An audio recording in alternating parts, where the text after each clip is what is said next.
अगर दोस्तों आपके अलग अलग जोड़ों में दर्द बना रहता है या सुबह उठते ही आपको अपने जोड़ों में अकड़न महसूस होती है, कंधे की तरफ अकड़न या कमर या घुटने के ज्वाइंट में, तो ये सारे सिम्टम्स हैं वात रोग के। आयुर्वेद के अनुसार हमारे शरीर में 3 दोष हैं, जिनमें से अगर वात दोष बढ़ जाए तो ये सारे ज्वाइंट्स में एक पेन्स का कारण होता है। वात रोग को दूर करने के लिए बहुत जरूरी है कि हम उचित व्यायाम करें, योगा अभ्यास करें और रेगुलर योगा अभ्यास से और कुछ लाइफस्टाइल मॉडिफिकेशन के साथ हम इस रोग को दूर कर सकते हैं। इन सबसे आसानी से छुटकारा पा सकते हैं।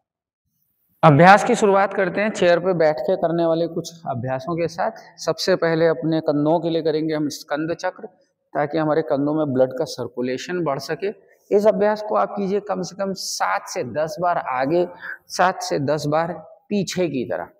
इसे करने के बाद यहाँ से बैठे बैठे हाथों को इस तरीके से आगे खींचिए और पीछे लाइए। अभ्यास को आप 10 से 15 रिपीटेशन धीरे धीरे बिना तेजी के करते जाइए, जिससे हमारे कंधों में, बाजुओं में ब्लड का सर्कुलेशन बढ़ जाए। और अभ्यास को इस तरह से भी आप साथ में दोहरा सकते हैं। जैसे अपने बाजुओं को साइड में खोल लीजिए दोनों, और धीरे धीरे हाथों को ट्विस्ट कीजिए आगे और पीछे की तरफ। ये अभ्यास आपके पूरे शोल्डर ज्वाइंट, स्कैपुला और आपकी रम्बॉइड मसल्स को स्ट्रेच देगा, उनकी तरफ ब्लड के सर्कुलेशन को बढ़ाएगा। अभ्यास करते हुए आपका ब्रीदिंग पैटर्न बिल्कुल सामान्य बना रहेगा। अब अगले अभ्यास के लिए इस तरीके से दोनों हाथों को आप जांघों के नीचे से पकड़ लीजिए और धीरे धीरे अपने दाहिने पैर को सीधा खींचते हुए स्ट्रेच कीजिए, फिर फोल्ड करते हुए पीछे लाइए। अभ्यास में सांस लेते हुए आगे, सांस छोड़ते हुए पीछे। इस अभ्यास को हम दोहराएंगे कम से कम 10 से 12 रिपीटेशन। पैर आपका पूरा ना खुल पाए तो आप जितना खुल सकता है उतना खोलेंगे। अगर ये ज्यादा स्ट्रेच नहीं हो रहा है तो आप हल्का बेंड करेंगे, पर अभ्यास को दोनों तरफ से जैसे मैंने बताया उसी तरीके से दोहराते जाइए। अब अपने दोनों बाजुओं को इस तरीके से कोहनी के पास पकड़ने की कोशिश कीजिए चेयर के ऊपर बैठे बैठे, और आपका बायां पंजा जमीन पर स्पर्श कर रहा है, जमीन पे टच कर रहा है, और धीरे धीरे खींचेंगे दाहिने पैर को जितना आसानी से ऊपर खींचा जा सके। ऐसा करते हुए आपकी हैमस्ट्रिंग मसल, जांघ की पीछे वाली मसल को अच्छा खिंचाव मिलेगा और ये मसल लूज होंगी। हिप जॉइंट की स्टिफनेस धीरे धीरे कम होने लगेगी। अभ्यास को इसी तरीके से हम दूसरी तरफ से दोहराएंगे। ये ध्यान रखें कि जब आप अभ्यास कर रहे हैं आप ज़्यादा ताकत या ओवर स्ट्रेच बिल्कुल नहीं करेंगे। जितना आपसे आसानी से होता जा रहा है आप उसे करते जाएंगे। अब चेयर पे बैठे बैठे इस तरीके से दोनों पैरों को एक साथ आगे और पीछे की तरफ फोल्ड कीजिए, खींचिए, फोल्ड कीजिए। सांस लेते हुए आगे, सांस छोड़ते हुए पीछे। जब आप ये अभ्यास कर रहे हैं तो आपकी जांघों के ऊपर, आपकी क्वाड्रिसेप मसल पे पड़ेगा एक अच्छा खिंचाव।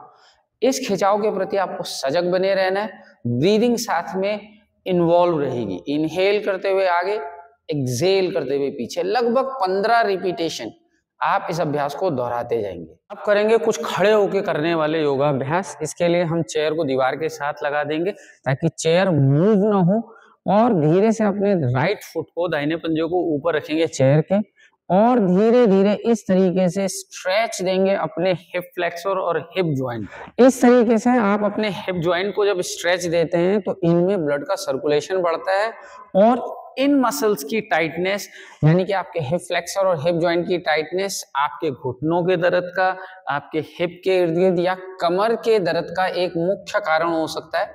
तो उसके लिए इस अभ्यास को कम से कम 12 से 15 रिपीटेशन आप एक एक तरफ से जरूर दोहराइए। पूरा होने के बाद आप दूसरी तरफ से इसी अभ्यास को धीरे धीरे आसानी से करते जा रहे हैं। तो इन सारे अभ्यासों को आप खाली पेट सुबह करने की कोशिश कीजिए। केवल 15 मिनट सुबह और 15 मिनट अगर आप शाम को कर लेते हैं तो कुछ ही समय में आपके जोड़ों के दर्द से आपको बहुत आराम मिलेगा। आपकी स्टिफनेस में बहुत कमी आ जाएगी। दीवार का सहारा लेकर करेंगे हम अपना अगला अभ्यास, जो कि है वॉल पुशअप। आपकी आर्म्स को स्ट्रेंथ देने के लिए, स्ट्रेच के साथ साथ ये बहुत जरूरी है कि हम अपने मसल्स को स्ट्रेंथ भी दें और इसके लिए हम बहुत लाइट बॉडी वेट का इस्तेमाल करेंगे।